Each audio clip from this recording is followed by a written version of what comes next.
KSET qualify ಮಾಡಿರುವ ಎಲ್ಲ ಅಭ್ಯರ್ಥಿಗಳಿಗೂ congratulations.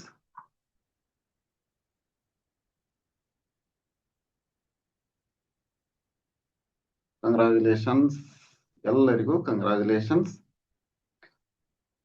ಈಗ ಕೆಸೆಟ್ ಕ್ವಾಲಿಫೈ ಆಗಿದೆ, ಬಟ್ ಬಹಳಷ್ಟು ಜನದ್ದು ಈಗ ನಾನು ನೂರಾರು ಮೆಸೇಜ್ಗೆ ರಿಪ್ಲೈ ಮಾಡಿ ಮಾಡಿ ಮಾಡಿ ಒಂದ್ ಸ್ವಲ್ಪ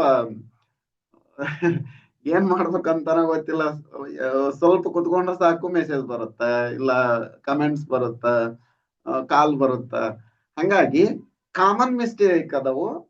ಇವಕ್ಕ ಏನ್ ಸೊಲ್ಯೂಷನ್ ಅನ್ನೋದಕ್ಕ ಈ ವಿಡಿಯೋ ಮಾಡೈತಿ. ಇದು ಕ್ವಾಲಿಫೈ ಆಗಿರೋರಿಗೂ ಯೂಸ್ ಆಗುತ್ತ, ಕ್ವಾಲಿಫೈ ಆಗಿ ಏನಾದ್ರೂ ಸ್ವಲ್ಪ ಸಮಸ್ಯೆ ಐತಲ್ಲ ಅವ್ರಿಗೆ ಯೂಸ್ ಆಗತ್ತ. ಈ ತರ ಕ್ವಾಲಿಫೈ ಆಗಿ ಏನು ಸಮಸ್ಯೆ ಇಲ್ದಂತವ್ರು ನೋಡ್ತಾ ಇದ್ರ, ನಿಮ್ ಫ್ರೆಂಡ್ಸ್ ಈ ತರ ಏನೋ ಸಮಸ್ಯೆ ಆಗಿರೋರು ಇರ್ತಾರ, ಅವ್ರಿಗೆ ನೀವು ಸಜೆಷನ್ ಮಾಡ್ರಿ. ಈ ವಿಡಿಯೋ ನೀವು ನೋಡ್ತಾ ಇದ್ರ ಅವ್ರಿಗೆ ಶೇರ್ ಮಾಡ್ಕೊಳ್ಳಿ. ಅವ್ರ ಸಮಸ್ಯೆಗೆ ಒಂದು ಸೊಲ್ಯೂಷನ್, ಪರಿಹಾರ ಸಿಕ್ಕಂಗಾಗತ್ತ. ಎಲ್ಲರಿಗೂ ಕೆಸೆಟ್ 2025 ಕ್ವಾಲಿಫೈ ಆಗಿರೋ ಎಲ್ಲ ಅಭ್ಯರ್ಥಿಗಳಿಗೂ ಕಂಗ್ರಾಚುಲೇಷನ್. ಮೊದಲ ಬಾರಿಗೆ ನೋಡ್ರಿ ನಿಮ್ಮ ಮಿಸ್ಟೇಕ್ ಏನೇನಾಗೈತಿ ಅಂತ. SCA, SCB, SCC, other categories, expire certificate. ಈ ಸರ್ಟಿಫಿಕೇಟ್ ಎಕ್ಸ್ಪೈರ್ ಆಗಿರುತ್ತ ಅಥವಾ ಅಪ್ಲಿಕೇಶನ್ ಹಾಕಿದ ನಂತರ ಸರ್ಟಿಫಿಕೇಟ್ ತಗೊಂಡಿರ್ತೀರಿ, ಅದಕ್ಕೆ ಏನೇನ್ ಸೊಲ್ಯೂಷನ್ ಅನ್ನೋದು ಹೇಳುತ್ತ. Miss match of name, SSLC marks card ನಲ್ಲಿರೋ ತರ ನೇಮ್ ಇರಲ್ಲ, ಅದಕ್ಕೇನ್ ಮಾಡ್ಬೇಕು. ನೆಕ್ಸ್ಟ್ ಪಾಸಿಂಗ್ ಸರ್ಟಿಫಿಕೇಟ್ ಇಲ್ಲ ಸ್ವಲ್ಪ ಜನದ ಹತ್ರ, ಅವ್ರಿಗೇನ್ ಸೊಲ್ಯೂಷನ್ ಅನ್ನೋದನ್ನ. ಮತ್ತ ಕಾನ್ವೊಕೇಶನ್ ಸರ್ಟಿಫಿಕೇಟ್ ಐತಿ, ಒಂದಿಷ್ಟು ಜನರ ಹತ್ರ ಕಾನ್ವೊಕೇಶನ್ ಸರ್ಟಿಫಿಕೇಟ್ ಇಲ್ಲ. ಇವ್ ಎಲ್ಲರಿಗೂ ಏನ್ ಸೊಲ್ಯೂಷನ್ ಅನ್ನೋದನ್ನ ನೋಡೋಣ. Next PDC, provisional degree certificate ಅಂತ ಇದೈತಿ, ನಡೆಯುತ್ತಾ ಅಂತ ಕೇಳಿದ್ರೆ ಅದಕ್ಕೂ ರಿಪ್ಲೈ ಮಾಡ್ತೀನಿ. ಈಗ ನಿಮ್ ಮಿಸ್ಟೇಕ್ ಎಲ್ಲೆಲ್ಲಾಗ್ಯಾವು ಅಂತ ತೋರಿಸಿದ. ಆ ಮಿಸ್ಟೇಕ್ ಅನ್ನ ನೀವು ಇದನ್ನ ಸರಿಪಡಿಸಲು ಮಾಡಬೇಕಾದ ಕಾರ್ಯಗಳೇನು, ಈ ಮಿಸ್ಟೇಕ್ ಅನ್ನ ಸರಿ ಮಾಡ್ಬೇಕಂದ್ರ ನೀವು ಏನ್ ಮಾಡ್ಬೇಕು ಅನ್ನೋದನ್ನ ಈ ವಿಡಿಯೋದೊಳಗೆ ನೋಡೋಣ. ನೆಕ್ಸ್ಟ್ ಸರಿಪಡಿಸಲು ಸಲಹೆಗಳನ್ನ ನಾನ್ ಸ್ವಲ್ಪ ಡಿಸ್ಕಸ್ ಮಾಡ್ತೀನಿ. ಇನ್ನೂ ಇದಕ್ಕೆ ಹೆಚ್ಚಿನ ಸಲಹೆ ನಿಮ್ ಕಡೆ ಇರ್ತವು, ಶೇರ್ ಮಾಡ್ಕೊಂಡ್ರ ಬೇರೆ ತರದವ್ರಿಗೆ ಅದೇ ತರದ ಸಮಸ್ಯೆಗಳಿದ್ರ ಯೂಸ್ ಆಗತ್ತ. ನಿಮ್ಮ ಜರ್ನಿಯಲ್ಲಿ, ನಿಮ್ಮ ಸಕ್ಸಸ್ ಜರ್ನಿಯಲ್ಲಿ ನಮ್ದು ಒಂದು ಅಳಿಲ ಸೇವೆ. ಏನ್ ನಾವು ಹೇಳಿದ್ದಕ್ಕ ನೀವು ಕೆಸೆಟ್ ಕ್ಲಿಯರ್ ಮಾಡಿರಿ ಆ ತರ ಏನಲ್ಲ. ನೀವ್ ಆಗ್ಲೇ ಕ್ಲಿಯರ್ ಮಾಡ್ಬಿಟ್ಟಿದ್ರಿ, ಈಗಾಗ್ಲೇ ನಿಮ್ ರಿಸಲ್ಟ್ ಬಂದಿದೆ. ಏನೋ ಸ್ವಲ್ಪ ತೊಂದರೆ ಇದೆ ಅಲ್ಲ, ಅದನ್ನ ಸರಿಪಡಿಸಲು ಸ್ವಲ್ಪ ಸಲಹೆಗಳನ್ನ ನಾವು ಕೊಡ್ತೀವಿ. ನೆಕ್ಸ್ಟ್ ಇದನ್ನ ನೋಡ್ರಿ, ಕರ್ನಾಟಕ ಎಕ್ಸಾಮಿನೇಷನ್ ಅಥಾರಿಟಿ ಅಂದ್ರೆ ಕರ್ನಾಟಕ ಪರೀಕ್ಷಾ ಪ್ರಾಧಿಕಾರ ಕೆಸೆಟ್ ಎಕ್ಸಾಮ್ ಅನ್ನ ಕೆಸೆಟ್ 2025 ನಡೆಸಿದ್ದು ಕರ್ನಾಟಕ ಪರೀಕ್ಷಾ ಪ್ರಾಧಿಕಾರ. 18ನೇ ಕ್ರಾಸ್, ಮಲ್ಲೇಶ್ವರಂ, ಬೆಂಗಳೂರು 560012. ಇದನ್ನ ಯಾಕೆ ಹೇಳ್ತಾ ಇದ್ದೀನಿ ಅಂದ್ರೆ, ನೀವು ನಿಮ್ಮ ಸಮಸ್ಯೆಯನ್ನ ಇಲ್ಲಿ ಖುದ್ದಾಗಿ ತಗೊಂಡೋಗಿ ಸಲ್ಲಿಸ್ಬೇಕು. ಈಗ ಇಲ್ಲ ಮೇಲ್ ಮಾಡ್ಬೇಕು, ಇಲ್ಲ ಕಾಲ್ ಮಾಡ್ಬೇಕು, ಯಾರ್ಯಾರು ಯಾವ ತರ ಮಾಡ್ಬೇಕು ಅನ್ನೋದನ್ನು ಹೇಳ್ತೀನಿ ನೋಡ್ರಿ. ಇದನ್ನ ಇಲ್ಲೇ ಪ್ರವೀಣ್ ಕೆ ಅವರು ಕೇಳಾರ, ಕಮೆಂಟ್ ಮಾಡ್ಯಾರ, ಸರ್ SSLC ಮಾರ್ಕ್ಸ್ ಕಾರ್ಡ್ ನಲ್ಲಿ ಫಾದರ್ ನೇಮ್ ಸ್ಪೆಲ್ಲಿಂಗ್ ಮಿಸ್ಟೇಕ್ ಇದೆ ಸರ್, ಪ್ಲೀಸ್ ಹೇಳಿ. ಏನಿಲ್ಲ ಪ್ರವೀಣ್ ಅವರೇ, ನೀವು ಒಂದು ಅಫಿಡವಿಟ್ ಮಾಡಿಸ್ರಿ, ಕೋರ್ಟ್ ಅಫಿಡವಿಟ್ ಮಾಡಿಸ್ರಿ, ಸರಿ ಆಗತ್ತೆ. ಇದು ಕೋರ್ಟ್ ಅಫಿಡವಿಟ್ ಮಾಡಿಸಿ ಸರಿ ಮಾಡ್ಕೋಬಹುದು.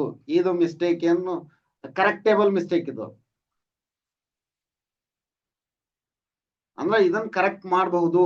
ಇದು ಏನ್ ದೊಡ್ಡ ಇಶ್ಯೂ ಆಗಲ್ಲ. ಪ್ರವೀಣ್ ಅವರೇ, ನೀವು ಕೆಸೆಟ್ ಕ್ಲಿಯರ್ ಮಾಡಿದ್ದಕ್ಕೆ ಕಂಗ್ರಾಚುಲೇಷನ್. ಮೊದಲಿಗೆ ಕಂಗ್ರಾಚುಲೇಷನ್ಸ್. ನೆಕ್ಸ್ಟ್ ನಜೀಮಾ ಪರ್ವಿನ್ ಅವರು ಕೇಳಾಕುಂತಾರ, sir firstly I would like to thank you for making video on previous year maths question paper solutions. You are most welcome Najeema Parveen ಅವರೇ. Those videos helped me a lot. I scored 156. Congratulations.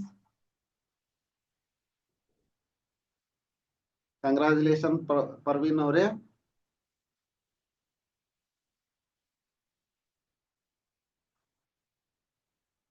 I have queried that I have PG convocation certificate, don't have passing certificate. Is that okay in document verification? They asked convocation certificate. They asked passing certificate. All SEM marks cards. They asked all SEM marks cards. They given in the notification clearly. They mentioned in notification clearly. They want to verify all SEM marks cards and passing certificate. That's why you need to get passing certificate also. Go your university and collect passing certificate for verification. ನೀವು ಇವಾಗ ನಿಮ್ಮ ಯೂನಿವರ್ಸಿಟಿಗೆ ಹೋಗಿ passing certificate ಕೊಡ್ರಿ ಅಂತ ಒಂದು letter ಬರ್ದು ಕೊಟ್ರ ಕೊಡ್ತಾರ. ಅದೇನು ಟೈಮ್ ತಗೊಳಲ್ಲ, ಬೇಗ ಆಗುತ್ತ. ಒನ್ ಡೇ ನೀವು ಸ್ವಲ್ಪ ಈ ಪಾಸಿಂಗ್ ಸರ್ಟಿಫಿಕೇಟ್ ಈಗಲ್ ಡೇಟ್ ಕೊಟ್ಟರು ನಡಿತೈತಿ. ನಿಮ್ ಮಾರ್ಕ್ಸ್ ಕಾರ್ಡ್ ಇರ್ತಾವಲ್ಲ, ಅದು ಏನೋ ಸಮಸ್ಯೆ ಆಗಲ್ಲ. ಪಾಸಿಂಗ್ ಸರ್ಟಿಫಿಕೇಟ್ ಒಂದು ತಗೊಳ್ಳಿ. ಅವ್ರು ಕೇಳಿರೋದ ಅದ ಅಂತಂದಾಗ ಆ ಡಾಕ್ಯುಮೆಂಟ್ಸ್ ಇದ್ರೆ ಒಳ್ಳೇದು.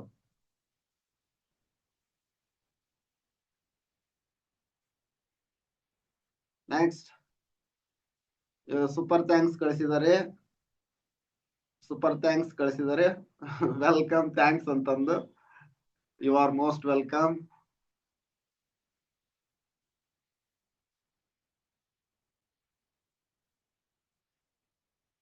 Thank you. Next CF sir, ನಾನು ಅಪ್ಲೈ ಮಾಡುವಾಗ 2B ಅಪ್ಲಿಕೇಶನ್ ಹಾಕಿದ್ದೆ, ಆದ್ರೆ ಅದು 15 ಡೇಸ್ ಮುಂಚೆ ಎಕ್ಸ್ಪೈರ್ ಆಗಿದೆ. ಆದ್ರೆ ಇನ್ನೊಂದು ತಗೊಂಡಿದೀನಿ, ಏನಾದ್ರೂ ಪ್ರಾಬ್ಲಮ್ ಆಗಬಹುದಾ? 2B ಅಪ್ಲಿಕೇಶನ್ ಹಾಕಿದೀನಿ, ಆದ್ರೆ 15 ಡೇಸ್ ಮುಂಚೆನೆ ಎಕ್ಸ್ಪೈರ್ ಆಗಿದೆ. ಇನ್ನೊಂದು ತಗೊಂಡಿದ್ರಿ, ಏನಾದ್ರೂ ಪ್ರಾಬ್ಲಮ್ ಆಗುತ್ತಾ? ನಿಮ್ಗದು 15 ಡೇಸ್ ಮುಂಚೆ ಎಕ್ಸ್ಪೈರ್ ಆಗಿದೆ. ಓಕೆ, ನೀವು ಅಪ್ಲಿಕೇಶನ್ ಕೊನೆಯ ದಿನದ ಒಳಗಡೆ ತಗೊಂಡಿದ್ರಿ, ಅಪ್ಲಿಕೇಶನ್ ಎಂಡ್ ಆಗುವ ಕೊನೆಯ ದಿನಗಳ ಒಳಗೆ ತಗೊಂಡಿರ್ಬೇಕು ಅಂತ ಅವರು ನೋಟಿಫಿಕೇಶನ್. ಅಪ್ಲಿಕೇಶನ್ ಎಂಡಿಂಗ್ ಡೇ ಯಾವಾಗಿತ್ತು, ಅದರ ಕೊನೆಯ ದಿನ ಅಂದ್ರ ಕೊನೆಯ ದಿನ ಏನೈತಿ, ಅಪ್ಲಿಕೇಶನ್ ಎಂಡಿಂಗ್ ಡೇ ಏನೈತಿ ಅದರ ಒಳಗಡೆ, ಅದರ ಹಿಂದಿನ ದಿನ ತಗೊಂಡಿರ್ಬೇಕು, ಆ ಡೇಟ್ ಇರ್ಬೇಕು ಅಂತ ಹೇಳಿದಾರ. ಅದ್ರ ಹಿಂದಿನ ದಿನ ತಗೊಂಡಿದ್ರಿ ಅಂದ್ರ ಅದು ಏನೋ ಸಮಸ್ಯೆ ಆಗಲ್ಲ. ಇಲ್ಲಿ ಒಂದು ಟೆಕ್ನಿಕಲ್ ಪ್ರಾಬ್ಲಮ್ ಏನ್ ಬರುತ್ತ ಅಂದ್ರ, ಕ್ಯಾಸ್ಟ್ ಅಂಡ್ ಇನ್ಕಮ್ ಅಂತ ಬರುತ್ತ. ಈ OBC ಸರ್ಟಿಫಿಕೇಟ್ ತಗೊಂಡ್ರ ಕ್ಯಾಸ್ಟ್ ಅಂಡ್ ಇನ್ಕಮ್ ಅಂತ ಬರುತ್ತ. ಈಗ ನಿಮ್ದು ಇಲ್ಲೇ ಪ್ರಾಬ್ಲಮ್ ಏನು, ಕ್ಯಾಸ್ಟ್ ಯಾವಾಗ್ಲೂ ಸೇಮ್ ಇರುತ್ತ, ಇನ್ಕಮ್ ಮಾತ್ರ ವರ್ಷ ಚೇಂಜ್ ಆಗ್ತಾ ಇರುತ್ತ. ಈಗ SC ಅಂತ ತಗೊಂಡ್ರ ಮೊದ್ಲ ಲೈಫ್ ಟೈಮ್ ಬಂದ್ಬಿಡುದು, ಲೈಫ್ ಟೈಮ್ ಸರ್ಟಿಫಿಕೇಟ್ ಬರ್ತಿತ್ತು SC ಕ್ಯಾಸ್ಟ್ ಸರ್ಟಿಫಿಕೇಟ್. ಈಗ ಹೊಸದಾದ ಒಳ ಮೀಸಲಾತಿ ಅನುಸಾರವಾಗಿ SCA, SCB, SCC, SCC ಈ ತರ ಬಂದೈತಲ್ಲ, ಇವರು ಅದು ಲೈಫ್ ಟೈಮ್ ಇದ್ರೂ ಸಹ ಇನ್ನೊಂದ್ ಸರಿ ತಗೊಳ್ಳಿ. ಹೌದು, ಯಾವ್ದಕ್ ಸಂಬಂಧ, SCA ಗೆ ಸಂಬಂಧಪಟ್ಟತ್ತ, SCB ಗೆ ಸಂಬಂಧಪಡುತ್ತ, SCC ಸಂಬಂಧಪಡುತ್ತ ಅನ್ನೋದು ಗೊತ್ತಾಗ್ಲಿ ಅನ್ನೋದಕ್ಕೆ ಹೊಸ ತಗೊಳ್ರಿ ಅಂತ ಹೇಳಿದ್ರು. ಈಗಿಲ್ಲೇ ನಿಮ್ದು ಕಾಸ್ಟ್ ಸರ್ಟಿಫಿಕೇಟ್ ಐತಿ, ಇದ್ರ ಹಿಂದಿನ ಡೇಟ್ ತಗೊಂಡಿದ್ರ ವೆಲ್ ಅಂಡ್ ಗುಡ್. ಇಲ್ಲ ಅಂದ್ರೂ ನಿಮ್ದೇನು ಸಮಸ್ಯೆ ಆಗಲ್ಲ. ಅಂದ್ರ ಇದು 15 ದಿನ ಎಕ್ಸ್ಪೈರ್ ಆಯ್ತಲ್ಲ, ಆ ಎಕ್ಸ್ಪೈರ್ ಆಗಿದ್ದ ದಿನ ತಗೊಂಡ್ರು ನಡೀತೈತಿ. ನೀವ್ ಯಾವ್ದನ್ನ ಹಾಕಿರ್ತೀರಿ ಅದು ಅದ್ರ ಮೇಲೆ ಡಿಪೆಂಡ್ ಆಗುತ್ತೆ. ಇದು ಇರ್ಬೇಕು ನಿಮ್ಮ ಹತ್ರ, ಇದು ಇರ್ಬೇಕು. ಈಗ ಇದು 15 ಡೇಸ್ ಮುಂಚೆ ಎಕ್ಸ್ಪೈರ್ ಆಗತ್ತಾ ಅಂತ ಗೊತ್ತಿತ್ತಾ ನಿಮ್ಗ? ಅದರ ನೆಕ್ಸ್ಟ್ ಡೇ ಇದನ್ನ ತಗೊಂಡಿದ್ರಿ ಅಂದ್ರ ಇದು ವ್ಯಾಲಿಡ್ ಆಗತ್ತ. ಇದನ್ನ ನೀವು ಅಲ್ಲೇ ಕೊಟ್ಟಿರ್ಬೇಕು. ಇನ್ ಕೇಸ್ ನೀವು ಅಪ್ಲಿಕೇಶನ್ ಹಾಕೋಬೇಕಾದ್ರೆ ಇದು ವ್ಯಾಲಿಡ್ ಇತ್ತು, ಈಗ ಅಪ್ಲಿಕೇಶನ್ ಹಾಕಿದ ಮೇಲೆ ಡೇಟ್ ಎಕ್ಸ್ಪೈರ್ ಆಗೈತಿ, ಓಕೆ ಅದು ನಡೆಯುತ್ತಾ. ಅಪ್ಲಿಕೇಶನ್ ಹಾಕೋಬೇಕಾದ್ರೆ ವ್ಯಾಲಿಡ್ ಇತ್ತಲ್ಲ ಅದು ನಡೆಯುತ್ತಾ. ಹಾಗಾಗಿ ಇವು ಎರಡು ಇರ್ಬೇಕು ನಿಮ್ಮ ಹತ್ರ, ನಿಮ್ದು ಪ್ರಾಬ್ಲಮ್ ಸಾಲ್ವ್ ಆಗುತ್ತಾ. ಇನ್ ಕೇಸ್ ಆತರ ಏನಾದ್ರು ಸ್ವಲ್ಪ ಟೆಕ್ನಿಕಲ್ ಪ್ರಾಬ್ಲಮ್ ಅಂತಂದ್ರೆ ಒಂದು ಕೋರ್ಟ್ ಅಫಿಡವಿಟ್ ಮಾಡ್ಕೊಡ್ರಿ, ಪ್ರಾಬ್ಲಮ್ ಸಾಲ್ವ್ ಆಗುತ್ತಾ. CF ಅವರು ನೆಕ್ಸ್ಟ್ ಶಿವು ಅವ್ರು ನೋಡ್ರಿ. ಹಾಯ್ ಸರ್, ನಮ್ದು 2A ಕ್ಯಾಟಗರಿ ಇನ್ಕಮ್ ಸರ್ಟಿಫಿಕೇಟ್ ಅಲ್ಲಿ ನನ್ನ ಫಾದರ್ ನೇಮ್ ಚಂದ್ರಾಚಾರಿ ಅಂತ ಇದೆ, ಬಟ್ SSLC ಮಾರ್ಕ್ಸ್ ಕಾರ್ಡ್ ಅಲ್ಲಿ ಚಂದ್ರಾಚಾರ್ ಇಲ್ಲ ರೀ ಐತಿ ಇಲ್ಲ ಆರ್ ಐತಿ ಅಂತ ಇದೆ, ಏನಾದ್ರೂ ಪ್ರಾಬ್ಲಮ್ ಆಗುತ್ತಾ ಪ್ಲೀಸ್ ಇನ್ಫಾರ್ಮ್ ಮೀ. ಏನಾಗಲ್ಲ, ಇವರು ಯಾರು ಶಿವು ಅವ್ರೆ, ನಿಮ್ ಕೆಸೆಟ್ ಕ್ವಾಲಿಫೈ ಆಗೈತಿ, ಕಂಗ್ರಾಚುಲೇಷನ್. ನೀವೇನ್ ಮಾಡ್ಬೇಕು ಅಂದ್ರ ಒಂದು ಕೋರ್ಟ್ ಅಫಿಡವಿಟ್ ಮಾಡಿಸಿ ಸರಿ ಆಗುತ್ತ. ಏನಂತಂದ್ರ ಕಣ್ತಪ್ಪಿನಿಂದಾಗಿ ನನ್ನ ತಂದೆ ಹೆಸರು ಈ ರೀತಿ ಆಗಿರಬೇಕಾಗಿದ್ದು ಈ ರೀತಿ ಆಗಿದೆ. ಅವ್ರು ನೀವು ಕೋರ್ಟಿಗೆ ಲಾಯರ್ ಹತ್ರ ಹೋದ್ರೆ ಅವ್ರು ಬರ್ದ್ ಕೊಡ್ತಾರ, ಆದ್ರೂ ನಿಮ್ಗೊಂದು ಯಾವ ತರ ಇರುತ್ತ ಅಂತ ಹೇಳ್ತೀನಿ. ಕಣ್ತಪ್ಪಿನಿಂದಾಗಿ ನನ್ನ ತಂದೆ ಹೆಸರು ಚಂದ್ರಾಚಾರ್ ಅಂತ ಇರುವ ಬದಲಾಗಿ ಚಂದ್ರಾಚಾರಿ ಅಂತ ಆಗಿದೆ, ಅದಕ್ಕೆ ಪೂರಕ ದಾಖಲೆಗಳನ್ನ ಒದಗಿಸಿದ್ದೇನೆ ಅಂತ ನಿಮ್ದು 10th ಮಾರ್ಕ್ಸ್ ಕಾರ್ಡ್ ಕೊಡಿ, ಅವರೊಂದು ಅಫಿಡವಿಟ್ ಮಾಡಿ ಕೊಡ್ತಾರ, ಅದನ್ನ ಕೊಟ್ರೆ ನಿಮ್ ಪ್ರಾಬ್ಲಮ್ ಸಾಲ್ವ್ ಆಗುತ್ತೆ. ನೆಕ್ಸ್ಟ್ ಇವರು ಸರ್ ನಂದು ಕ್ಯಾಟಗರಿ ಸಿ, ಕ್ಯಾಟಗರಿ ಅಂದ್ರೆ SC ಕ್ಯಾಟಗರಿ, ಇವ್ರದ್ದು ಕ್ಯಾಟಗರಿ ಸಿ ಐತಿ, ಬಟ್ ನಾನು ಕ್ಯಾಟಗರಿ ಎ ಕೊಟ್ಟಿದ್ದೇನೆ. ಏನ್ ಮಾಡ್ಯಾರ ಇವರು SCA ಅಂತ ಕೊಟ್ಟಾರ. ಓಕೆ, ಯಾರು ನಿಶು SP ಅವ್ರದ್ದು ಇದೀಗ ಪ್ರಾಬ್ಲಮ್ ಕ್ಯಾಟಗರಿ ಎ ಅಂತ ಕೊಟ್ಟಿದ್ದೆ, ನಂದು 150 ಮಾರ್ಕ್ಸ್ ಬಂದಿದೆ, ಈಗ ಇವ್ರದ್ದು ಮಾರ್ಕ್ಸ್ 150 ಆಯ್ತು. ಓಕೆ, ಬಟ್ ಕ್ಯಾಟಗರಿ ಸಿ ಇಂದ ಕ್ಲಿಯರ್ ಆಗುತ್ತೆ, ಕ್ಯಾಟಗರಿ ಸಿ ಇಂದ ಕ್ಲಿಯರ್ ಆಗುತ್ತೆ ಅಂತ ಹೇಳಾರ.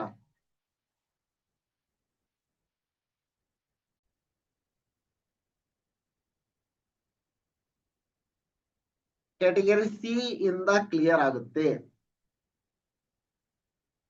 ಕ್ಯಾಟಗರಿ ಸಿ ನ ಅವ್ರದ್ದು ಕ್ಯಾಟಗರಿ ಸಿ ಇಂದ ಕ್ಲಿಯರ್ ಆಗೈತಿ, ಬಟ್ ಮಿಸ್ಟೇಕ್ ಇಂದ ಕ್ಯಾಟಗರಿ ಎ ಇಲ್ಲೇ 152ಗೆ ಕಟ್ ಆಫ್ ನಿಂತೈತಿ, ಇಂದ ಕಟ್ ಆಫ್ KE ಹೋಗಿ ಕರೆಕ್ಷನ್ ಮಾಡಬಹುದಾ ಸರ್ ನಾಳೆ? ನಿಮ್ ತರ ನಿಶು ಅವ್ರೆ, ನಿಮ್ ತರ ಈಗ ಬಹಳಷ್ಟು ಜನ ಅದಾರ.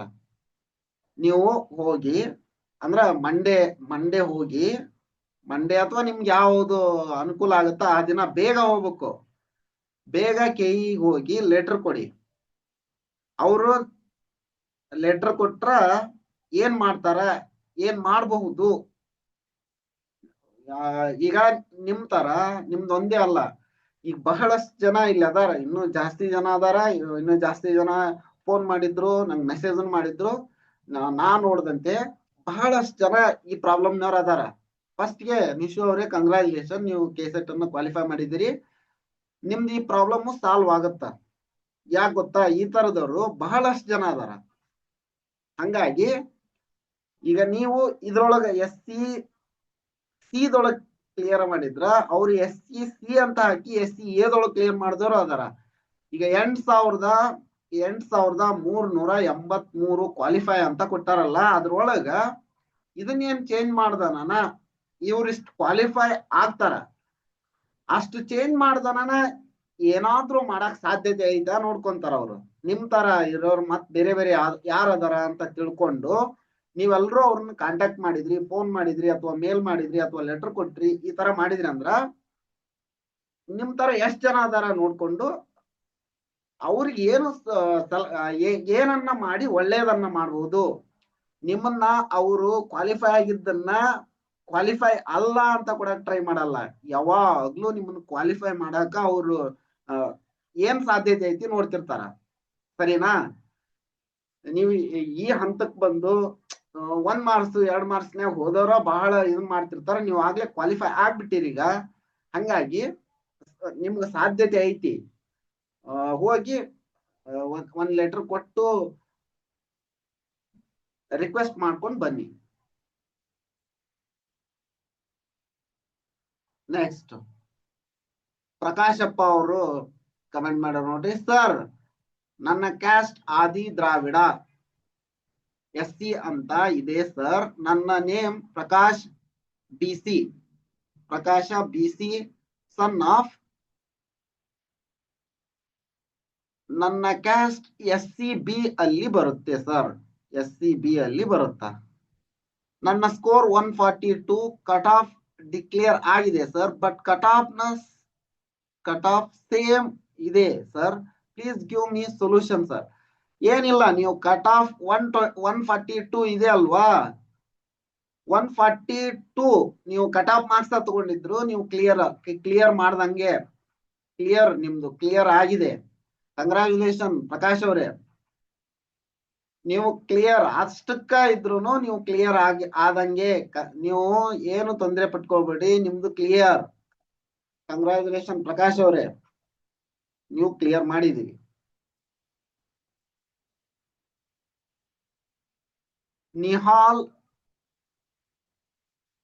ನಿಹಾಲ್ ಅವರು ಮೆಸೇಜ್ ಮಾಡ್ಯಾರ ನೋಡ್ರಿ. ಕಾಸ್ಟ್ ಸರ್ಟಿಫಿಕೇಟ್ ಅಲ್ಲಿ ಫಾದರ್ ನೇಮ್ ಸ್ಪೆಲ್ಲಿಂಗ್ ಮಿಸ್ಟೇಕ್ ಇದ್ರೆ ಏನ್ ಮಾಡಬೇಕು ಸರ್? ಇದೆ ಈಗ ಹೇಳಿದ್ನಲ್ಲ, ಅದ್ರಂತೆ ಮಾಡಿ. 1 ಕೋಟ್ ಅಫಿಡವಿಟ್ ಮಾಡಿಸಿ, ಅದಕ್ಕೆ ಪೂರಕ ದಾಖಲೆ ಅಂದ್ರೆ SSLC ಮಾರ್ಕ್ಸ್ ಕಾರ್ಡ್.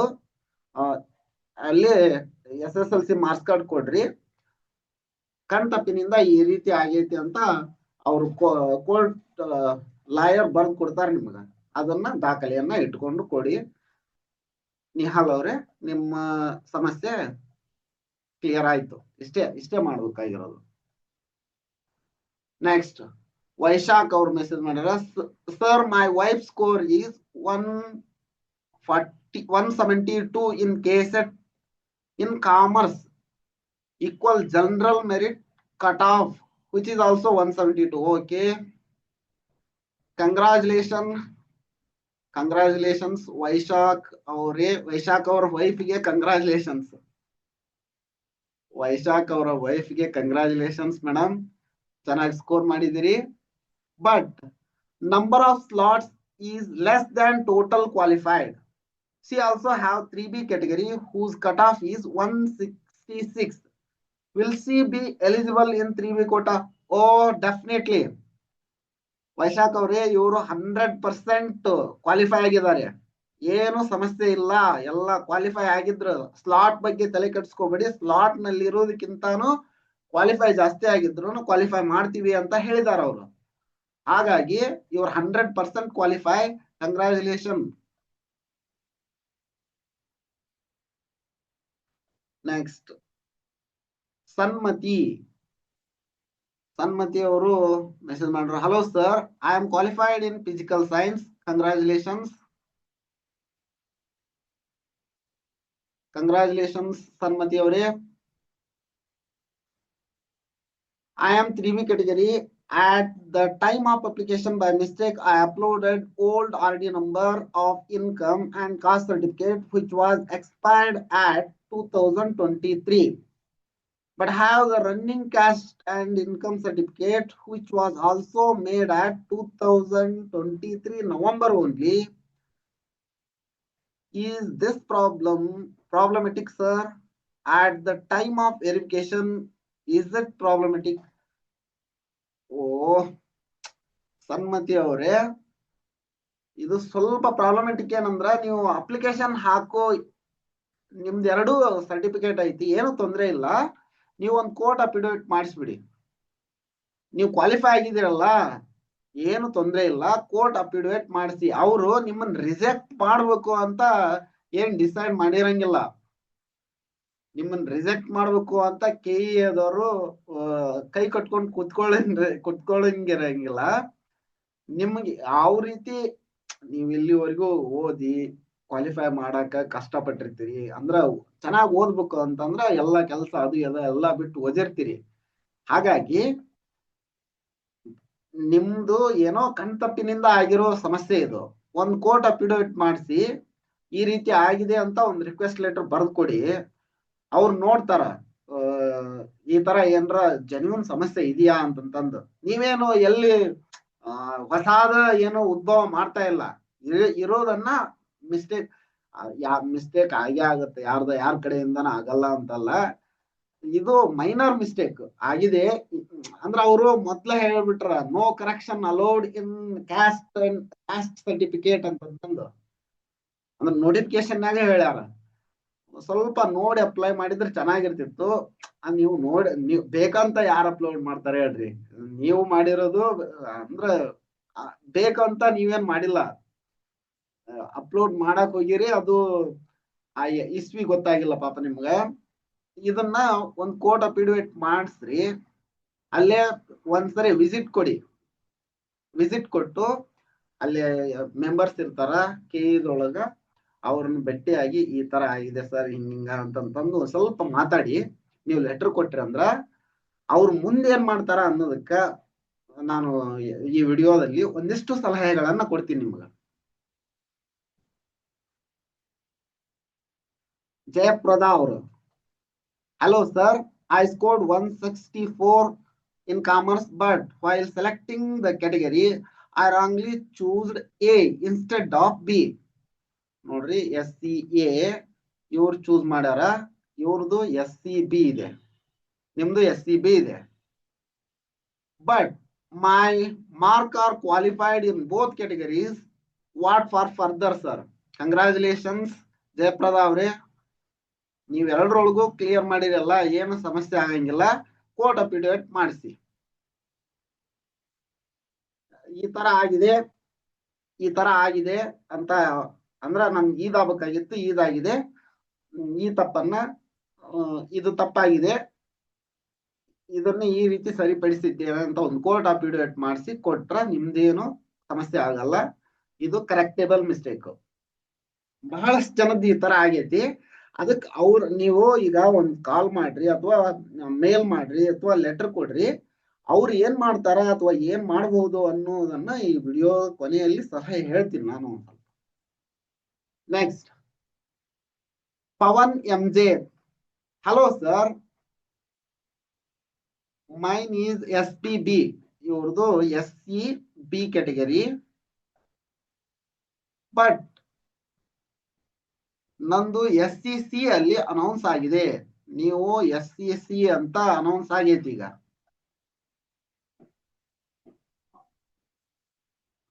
ಆಗಿದೆ, ಬಟ್ ನಂದು ಮಾರ್ಕ್ಸ್ 150 SCB, ಇದು 150 SCB ಅಲ್ಲಿ ಐತಿ, 152 SCC, 150 A. ಸೊ ಏನಾದ್ರೂ ಪ್ರಾಬ್ಲಮ್ ಆಗುತ್ತಾ? ನಿಮ್ದು ಏನಂತ ಸಮಸ್ಯೆ ಏನಂತ ಗೊತ್ತಾಗ್ಲಿಲ್ಲ ಪವನ್ ಅವ್ರೆ. ನೀವು ಎರಡು ನಿಮ್ದು ಕ್ಯಾಟಗರಿ SCB ಆಗಿರ್ಲಿ SCC ಆಗಿರ್ಲಿ, ನೀವು ಎರಡರಲ್ಲಿ ಕ್ವಾಲಿಫೈ ಆಗಿದ್ರಿ ಅಂದ್ರ 154 ಮಾಡ್ಕೊಂಡಿದ್ರಿ ಅಂದ್ರ ಬೆಸ್ಟ್ ಆಗುತ್ತಾ? ನಿಮ್ದು ಎಷ್ಟು ಮಾರ್ಕ್ಸ್ ಅಂತ? ನಮ್ದು ಮಾರ್ಕ್ಸ್ ಬಂದು 150 SCB. ನೀವು ಕ್ವಾಲಿಫೈ ಆಗ್ತೀರಿ. SCB ನಲ್ಲಿ 152 ಆಗಿದೆ ಅಲ್ವಾ? 152 ಆಗಿದೆ ನಿಮ್ದು. SCB ಗೆ 150 ನಿಂತೈತೆ ಅಂತ ಹೇಳ್ತಾ ಇದ್ದೀರಿ. SCC ಗೆ 152 ನಿಂತಿದೆ, ನಿಮ್ದು 152 ಆಗಿದೆ, ನೀವು ಕ್ವಾಲಿಫೈ ಆಗ್ತೀರಿ. ಆತರ ಏನಾರ ಸಮಸ್ಯೆ ಆಗಿತ್ತು ಅಂದ್ರೆ SCB ಆಗೋದು SCC ಆಗಿತ್ತು ಅಥವಾ ನಿಮ್ದು SCB ಆಗೋದು SCC ಆಗಿತ್ತು ಅಂತಂದ್ರ ಒಂದ್ ಕೋರ್ಟ್ ಅಫಿಡವಿಟ್ ಮಾಡಿಸ್ರಿ. ಕಂಗ್ರಾಚುಲೇಷನ್ ಪವನ್ ಅವ್ರೆ. ಈಗ ನೀವು ಏನ್ ಮಾಡ್ಬೇಕು ಅಂದ್ರ ನೋಡ್ರಿ, ಕರ್ನಾಟಕ ರಾಜ್ಯ ಅರ್ಹತಾ ಪರೀಕ್ಷೆ ಕೆಸೆಟ್ 2025 ತಾತ್ಕಾಲಿಕ ಫಲಿತಾಂಶಗಳ ಪ್ರಕಟಣೆ ಆಗಿದೆ. 21ನೇ ತಾರೀಕಿಗೆ ತಾತ್ಕಾಲಿಕ ಫಲಿತಾಂಶಗಳ ಪ್ರಕಟಣೆ ಆಯ್ತು. ತಾತ್ಕಾಲಿಕ ಫಲಿತಾಂಶಗಳ ಕಟಾಫ್ ಪಟ್ಟಿ ಬಂತು, ಕಟಾಫ್ ಪಟ್ಟಿನೂ ಬಂದೈತಿ. ಈಗ ಬಹಳಷ್ಟು ಜನದ್ದು ನೋಡ್ರಿ SCA ಅಂತ ಆಗೈತಿ, SCB ಅಂತ ಆಗಿದೆ, SCC ಅಂತ ಆಗಿದೆ. SCC ಅಂತ ಇರೋರು SCA ಅಂತ ಮಾಡಿದಿರಿ. ಸ್ವಲ್ಪ ಮೈನರ್ ಮಿಸ್ಟೇಕ್, ನೀವೇನ್ ಬೇಕು ಅಂತ ಈ ಮಿಸ್ಟೇಕ್ ಅನ್ನ ಮಾಡಿಲ್ಲ. ಅದು ಮೊದ್ಲ ನೀವು SC ಅಂತ ಹಾಕ್ಬಿಡ್ತಿದ್ರಿ. ಈಗ ಅದು ಏನ್ ಹಾಕ್ಬೇಕು ಅಂತ ನಿಮ್ಗ ಅದು ಒಂದು ತೊಂದ್ರೆ ಇರುತ್ತ. ಯಾರಿಗಾದ್ರೂ ಮೊದಲ ಬಾರಿಗೆ ಈ ತರ ಆಗೋದು ಸಹಜ ಐತಿ. ನೀವು ಸಹಜವಾಗಿ ಹಾಕೋದನ್ನ ಸ್ವಲ್ಪ ವೇರಿಯೇಷನ್ ಆಗಿರುತ್ತ. ಅದೇನ್ ದೊಡ್ಡ ಮಿಸ್ಟೇಕ್ ಅಲ್ಲ. ನೀವು ಕ್ವಾಲಿಫೈ ಮಾಡಿದಿರಲ್ಲ, ಅದಕ್ಕೆ ಕಂಗ್ರಾಚುಲೇಷನ್. ನೀವು ಈಗೇನು ಅಂದ್ರ ಅವ್ರಿಗೆ ಕಾಲ್ ಮಾಡ್ರಿ, ಅಥವಾ ಇಮೇಲ್ ಮಾಡ್ರಿ, ಅಥವಾ ಖುದ್ದಾಗಿ ಲೆಟರ್ ಕೊಡ್ರಿ. ಏನಂದ್ರ ತಾತ್ಕಾಲಿಕ ಫಲಿತಾಂಶ ಕಟ್ ಆಫ್ ಪಟ್ಟಿಯ ಆಕ್ಷೇಪಣೆಯ ಲಿಂಕ್ ಅನ್ನ ಬಿಡ್ರಿ ಅಂತ ಹೇಳ್ರಿ. ನೀವು ಅದಕ್ಕ ಸಪೋರ್ಟಿಂಗ್ ಡಾಕ್ಯುಮೆಂಟ್ಸ್ ಅನ್ನ, ಈಗ ಸಪೋರ್ಟಿಂಗ್ ಡಾಕ್ಯುಮೆಂಟ್ಸ್ ಏನೇನದವು ನಿಮ್ವು, ಈ ಕಾಸ್ಟ್ ಎ ಇತ್ತು, ಕಾಸ್ಟ್ ಬಿ ಆಗಿದೆ, ನಿಮ್ ಕಾಸ್ಟ್ ಎ ಅಂತ ಪ್ರೂವ್ ಮಾಡಾಕ ಆ ಡಾಕ್ಯುಮೆಂಟ್ಸ್ ಐತಾ ನಿಮ್ಮ ಹತ್ರ, ಅದನ್ನ ಇಟ್ಕೊಂಡಿರಿ. ಈಗ ನಿಮ್ಮ ತಂದೆಯ ಹೆಸರು ಮಿಸ್ ಮ್ಯಾಚ್ ಆಗಿದೆ, ಅದಕ್ಕ ನಿಮ್ಮ ತಂದೆಯ ಹೆಸರು ಈ ರೀತಿ ಐತಿ ಅಂತ ಹೇಳಾಕ supporting document SSLC marks card ಅನ್ನ ಕರೆಕ್ಟ್ ಆಗಿ ಇಟ್ಕೊಂಡಿರಿ. ಸರಿನಾ? ನೆಕ್ಸ್ಟ್ ಏನೇನದವು ಎಲ್ಲಾ ಸಪೋರ್ಟಿಂಗ್ ಡಾಕ್ಯುಮೆಂಟ್ಸ್ ಅನ್ನ ಇಟ್ಕೊಂಡು ಅವ್ರ ಲಿಂಕ್ ಅನ್ನ ಬಿಡ್ತಾರಲ್ಲ, ಅವಾಗ ಸಪೋರ್ಟಿಂಗ್ ಡಾಕ್ಯುಮೆಂಟ್ಸ್ ಅಪ್ಲೋಡ್ ಮಾಡಿ ಅಂತ ಹೇಳ್ತಾರ, ಅದನ್ನ ಕೊಡಿರಿ. ಇದು ಕೊಡೋದಾಯ್ತು. ನೆಕ್ಸ್ಟ್ ವೆರಿಫಿಕೇಶನ್ ನಲ್ಲಿ ನೀವು ಒಂದು ಕೋರ್ಟ್ ಅಫಿಡವಿಟ್ ಮಾಡಿಸಿಕೊಡ್ಲೇಬೇಕು. ಇದು 100% ಇದನ್ನ ಮಾಡ್ಲೇಬೇಕು. ಯಾವುದೇ ಆ ತರ ಮಿಸ್ಟೇಕ್ ಆಗಿತ್ತಂದ್ರ ಕೋರ್ಟ್ ಅಫಿಡವಿಟ್ ಬೇಕು. ವೆರಿಫಿಕೇಶನ್ ನಲ್ಲಿ ಕೋರ್ಟ್ ಅಫಿಡವಿಟ್ ಮಾಡಿಸ್ಕೊಡ್ರಿ. ಈಗ ನೀವು ಕೋರ್ಟ್ ಅಫಿಡವಿಟ್ ಮಾಡಿಸಿಟ್ಕೊಂಡ್ರು ನಡೆಯುತ್ತ. ಅದ್ರದ್ದು 7 ದಿನ 8 ದಿನ ಈ ತರ ಏನೋ ಟೈಮ್ ಇರುತ್ತ, ಅಥವಾ ಒಂದು 21 ದಿನ 1 ತಿಂಗಳು ಈ ತರ ಏನೋ ಟೈಮ್ ಇರುತ್ತ ಅದನ್ನ ಸಬ್ಮಿಟ್ ಮಾಡಾಕ ಅಥವಾ ಹಿಂಗ್ ಮಾಡಾಕ. ಹಾಗಾಗಿ ಸಪೋರ್ಟಿಂಗ್ ಡಾಕ್ಯುಮೆಂಟ್ಸ್ ಏನೇನೈತಿ ನಿಮ್ದು ಅದನ್ನ ರೆಡಿಯಾಗಿ ಇಟ್ಕೊಂಡಿರಿ. ಈಗ ನೋಡ್ರಿ, ಇದು ಕೆಸೆಟ್ ಫಲಿತಾಂಶ ಬಹಳ ಬೇಗ ಬಂದೈತಿ. ಒಂದು 20 ದಿವಸದೊಳಗೆ ಕೆಸೆಟ್ ಎಕ್ಸಾಮ್ ಮುಗಿದ್ರ 20 ದಿವಸದೊಳಗ ರಿಸಲ್ಟ್ ಬಂದ್ಬಿಡ್ತು. 2ನೇ ತಾರೀಕಿಗೆ ಮುಗಿದೈತಿ ಕೆಸೆಟ್ ಎಕ್ಸಾಮ್. ಯಾವಾಗ 15ನೇ ತಾರೀಕಿಗೆ ನಿಮ್ ರಿಸಲ್ಟ್ ಬಂತು. 21ನೇ ತಾರೀಕಿಗೆ ಕಟ್ ಆಫ್ ಮಾರ್ಕ್ಸ್ ಬಿಟ್ರ. ಮೇ ಬಿ ಈ ತಿಂಗಳನ್ನೊಳಗೆ ಫೈನಲ್ ರಿಸಲ್ಟ್ ಡಾಕ್ಯುಮೆಂಟ್ ವೆರಿಫಿಕೇಶನ್ ಕರೆದ್ ಬಿಡ್ತಾರ. ನೀವು ಬಹಳ ಬೇಗ ಈಗ ನಿಮ್ದೇಂತ ಪಾಪ ನೀವೇನ್ ಬೇಕಂತ ತಪ್ಪು ಮಾಡಿಲ್ಲ, ತಪ್ಪಾಗ್ಬಿಟ್ಟಿದೆ, ಅದ್ರ ಏನ್ ಮಾಡೋದು, ಹೌದಿಲ್ಲ? ಹಂಗಾಗಿ ಬಹಳ ಬೇಗ ನೀವು ಅವ್ರಿಗೆ ಕಾಲ್ ಮಾಡ್ರಿ, ಅಥವಾ ಇಮೇಲ್ ಮಾಡ್ರಿ, ಮೆಸೇಜ್ ಅಲ್ಲಿ ಖುದ್ದಾಗಿ ಭೇಟಿ ಆಗ್ರಿ, ಲೆಟರ್ ಕೊಡ್ರಿ. ಕೊಟ್ಟು ಆಕ್ಷೇಪಣೆಯ ಲಿಂಕ್ ಅನ್ನ ಬಿಡಿ ಸರ್, ಈ ತರ ನಾವು ಬಹಳಷ್ಟು ಜನ ಇದೀವಿ, ಆಕ್ಷೇಪಣೆಯ ಲಿಂಕ್ ಅನ್ನ ಬಿಟ್ರೆ ನಾವು ಸರಿ ಮಾಡ್ಕೊಂತೀವಿ ಅಂತ ರಿಕ್ವೆಸ್ಟ್ ಮಾಡ್ಕೊಳ್ಳಿ. ಇದುವರೆಗೆ ಅವ್ರ ಇದಕ್ಕೆ ಆಕ್ಷೇಪಣೆಯ ಲಿಂಕ್ ಅನ್ನ ಬಿಡ್ತಿರ್ಲಿಲ್ಲ. ಈಗ ಇದು ಹೊಸಾದಲ್ಲ, ABC ಕಾಸ್ಟ್ ಹೊಸಾದ, ನಿಮ್ಗೂ ಗೊತ್ತಿಲ್ಲ ಇದು ಏನು ಅಂತಂದು. ಈಗ ಗೊತ್ತಾಗ್ತಾ ಇದೆ, ಪ್ರಥಮ ಬಾರಿಗೆ ಹಿಂಗಾಗ್ತಾ ಇದೆ ಅಲ್ಲ. ಅದಕ್ಕ ಮೇ ಬಿ ಸ್ವಲ್ಪ ಅವರು ಚೇಂಜ್ ಮಾಡ್ತಾರ. ಬಹಳಷ್ಟು ಅಭ್ಯರ್ಥಿಗಳು ಈ ತರ ಇದ್ರಂದ್ರ ನಿಮ್ಗೆ ಹೆಲ್ಪ್ ಮಾಡೋ ಉದ್ದೇಶದಿಂದ ಅವರು ಚೇಂಜ್ ಮಾಡ್ತಾರ. ಸರಿನಾ? ಇದಿಷ್ಟನ್ನ ಮಾಡಿ. ಒಳ್ಳೇದಾಗತ್ ನಿಮ್ಗ. Thank you for watching. ಈ ವಿಡಿಯೋ ನಿಮ್ಗೆ ಇಷ್ಟ ಆಗಿದ್ರ ಒಂದು ಲೈಕ್ ಅನ್ನ ಮಾಡಿ, ಚಾನಲ್ ಅನ್ನ ಸಬ್ಸ್ಕ್ರೈಬ್ ಮಾಡ್ಕೊಂಡಿಲ್ಲ ಅಂದ್ರೆ ಸಬ್ಸ್ಕ್ರೈಬ್ ಮಾಡ್ಕೊಳ್ಳಿ. ಇದೇ ರೀತಿ ನಾವು ಅಪ್ಲೋಡ್ ಮಾಡೋ ಎಲ್ಲ ವಿಡಿಯೋಗಳ ನೋಟಿಫಿಕೇಶನ್ ಪಡೆಯಲು ಬೆಲ್ ಐಕನ್ ಅನ್ನು ಒತ್ತಿರಿ.